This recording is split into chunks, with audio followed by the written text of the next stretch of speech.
Hi, welcome to SBR Videos. I'm Peter Loshak. We are talking right now with Joe Duffy from OffshoreInsiders.com, previewing a selection of games from college football Week 12 that I asked them to take. Always a tough selection of games, and this one certainly no exception. UNLV, BYU. Joe Duffy, thanks for being back with us. No, thank you, Mr. Loshak. Okay, before we hear your opinion on UNLV, BYU, just give a quick plug for OffshoreInsiders.com. Tell everyone what's going on there right now. Yeah, no, we know we already got a few big plays up for this week. There's football every single night, so depending on when you see this, plenty of football winners for this weekend. And again, folks, we take basketball very seriously. I'm a full-time handicapper, been doing it for 27 years, not doing this on the side. I live and breathe handicapping. You're going to win in 4 sports, counting college and pro separately, obviously at OffshoreInsiders.com. All right, Joe. Well, BYU right now, they're at home. They're a 23.5 or 24-point favorite. Total just came out at 63.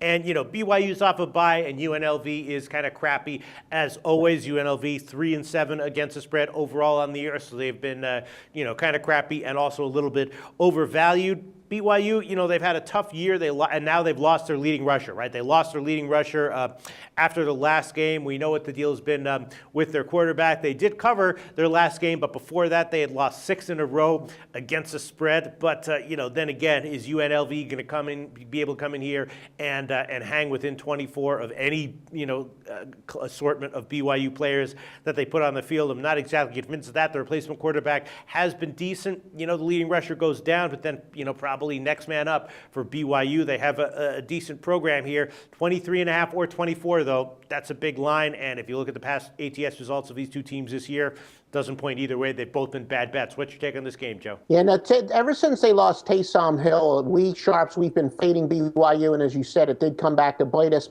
against Middle Tennessee State. But still keep in mind that it's a little tougher for BYU. Maybe they have had a little bit of time to mentally recover, and the fact that they finally came out of their losing streak and then had a bye. What do we always say? That the byes benefit teams that need it the most. Well, they're coming off of their best game in a long time, and now all of a sudden they got the bye to slow their momentum. But still, I think for BYU, a little tough for them to get all that fired up. Remember, they expected you and I this time of at the beginning of the year. They thought in late November, mid-November, you and I would be talking about them as a team that could spoil the party. They were supposed to be undefeated now and maybe sneak in as one of the non-power conference teams, and that all went downhill, no pun intended.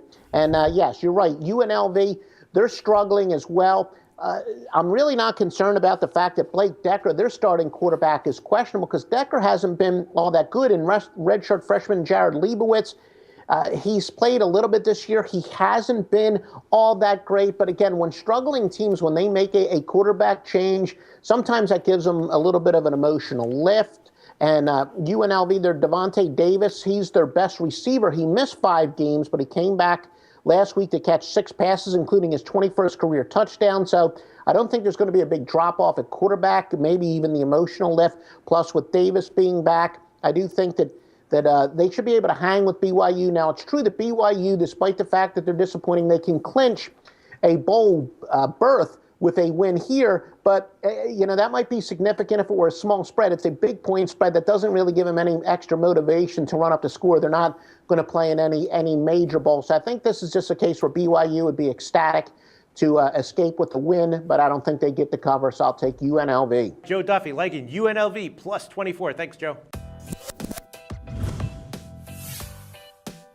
The SBR Network offers free sports picks and game breakdowns, big money free betting contests year-round, a real-time Vegas-style odds monitoring service, and much more. So come see for yourself. To stay updated on SBR news and promotions, follow us on Twitter, Facebook, and Google+, and do be sure to subscribe to the Sportsbook Review YouTube channel to catch all our daily sports shows.